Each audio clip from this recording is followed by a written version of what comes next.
तुम्हारी आवाज मुझे भी फिसल की याद हो।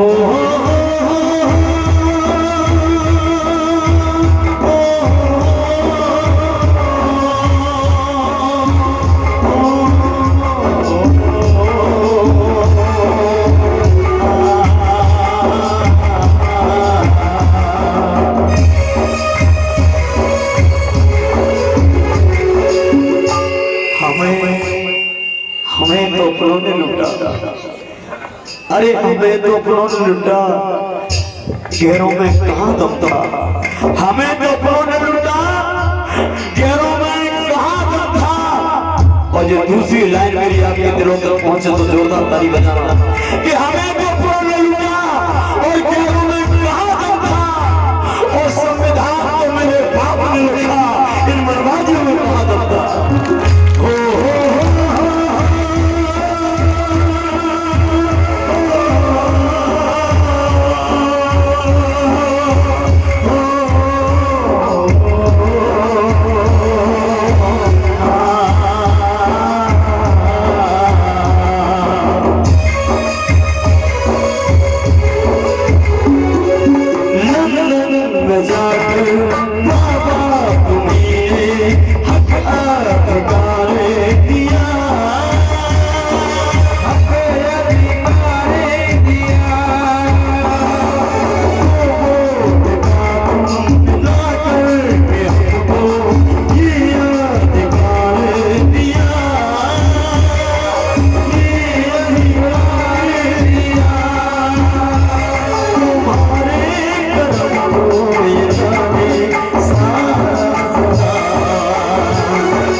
याद करो मेरी माता बहनों बेटियों, आज आपके तन पर सुंदर सुंदर साड़ियां हैं, आज आपके तन पर महंगे महंगे सूट हैं।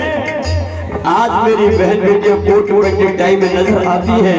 आज मेरी बहन बेटियां मास्टरनी, डॉक्टरनी, एक्टरनी, मिनिस्टरनी, सीएम, डीएम, पीएम और राष्ट्रपति। इस समय में कौन सी बहन है बताओ? इस समय में वो कौन बहन है जो राष्ट्रपति बन के बैठी है? वो है द्रौपदी मुर्मू। द्रौपदी मुर्मू जो भारत देश की सबसे पहली कुर्सी पर बैठी है। मेरी माता बहनों बेटियों, ये तो मैं सीएम, डीएम, पीएम, मास्टरनी, डॉक्टरनी, एक्टरनी, कलेक्टरनी, मिनिस्टरनी की जो कुर्सी दी है, ये किसी की 33 करोड़ देवी देवता, काली पीली माता देवता, ये ऊपर नीचे वाले कात्यायनी, चामुंडा, भवानी, ये किसी भी देवी देवता ने नहीं दिया है। आज मेरी बहन बेटियों को, ब्राह्मण से लेकर बाल्मीकि तक की बहन बेटियों को पढ़ने लिखने का अधिकार और सीएम, डीएम, पीएम तक कुर्सी पे बिठाने का अधिकार अगर दिया है तो किसी 33 करोड़ देवताओं ने नहीं। माता बहनों, मेरे परम पूज्य बाबा साहब डॉक्टर भीमराव अम्बेडकर ने किया। इसलिए आप लोगों को ऐसा नहीं होना चाहिए।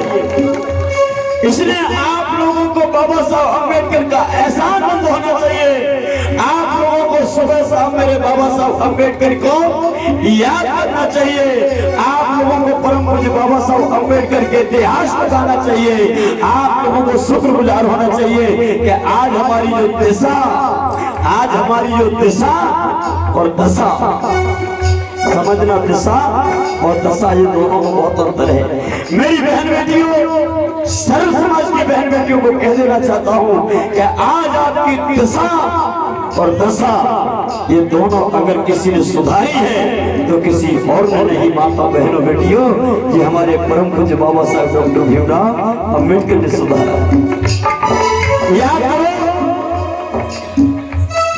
याद करो, एक कोई लड़का पेन और कॉपी लेके तैयार हो जाए, जैसे हमारे दादा वहां से नोट दिखा रहे हैं, अब वो वहां से इधर इसलिए नहीं आ सकते, बीच में ये बड़ी नदी पड़ गई। इस नदी को हमारे भाई नाव से भी पार नहीं कर सकते, क्योंकि भैया बैठे तो इधर उधर करके निकल भी आए, लेकिन इनमें आने की किसी की हिम्मत नहीं होती। तो कोई भी हमारा समझदार भाई कॉपी पेंसिल लेके चला जाए, नाम पता जो क्या धनराशि दे रहे हैं वो लेके आ जाए, तो ये हमारा थोड़ा सहयोग होगा। कोई भी चला जाओ।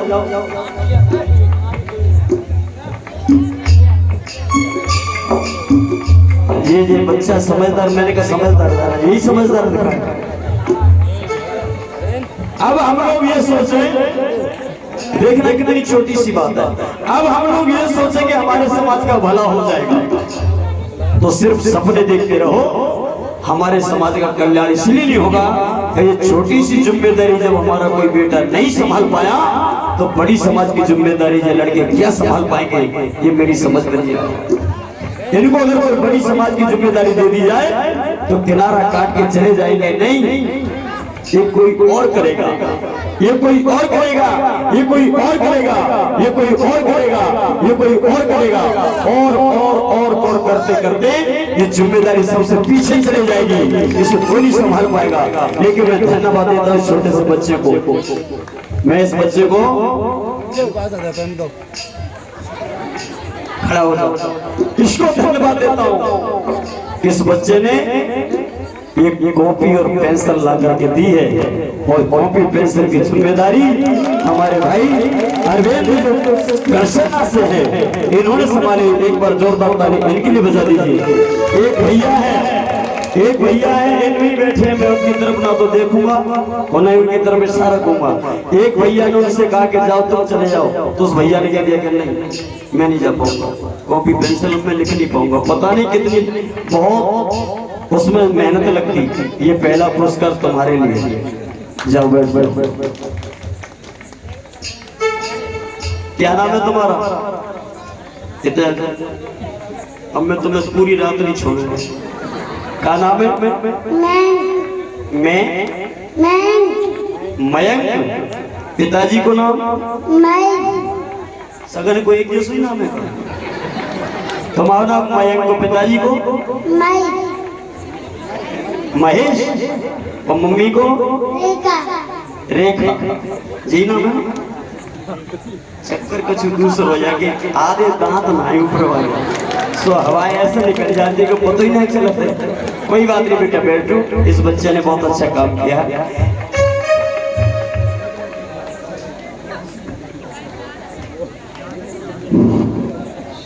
प्रिय सज्जनों, तेरा जो ये काम है कि जानने की शुरू करो, हमें समझ में नहीं आ रही, और वाणी ऐसे अलग अलग वाणी मतलब अक्षर होने चाहिए।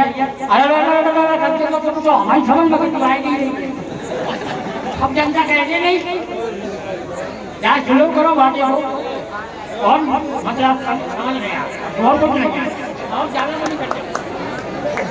चलो, ये दादा ने अगर बोला है तो सही बोला होगा। अगर इनको कष्ट नहीं होता तो साजे यहाँ नहीं आते। आप इसको कहीं बाजार में बजा लेना, गांव के हिसाब से बजा बजा। कोई बात नहीं दादा, आपकी पीड़ा थी, आपने बयान की, और हमारे म्यूजिक वाले साथियों ने आपकी बात को तुरंत समझ लिया। याद करो वो दिन जब पिता के तुम भी औलाद हो, पिता की तुम्हारे भैया वो भी औलाद हुआ करते हैं।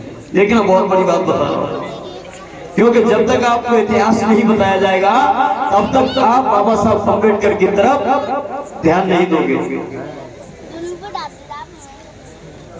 एक पिता के 4 बच्चे, 2 बेटियां और 2 बेटे, और पिता की हुआ करती थी 8 बीघा जमीन, कम से कम 8 बीघा जमीन, 2 पुत्र और 2 पुत्री।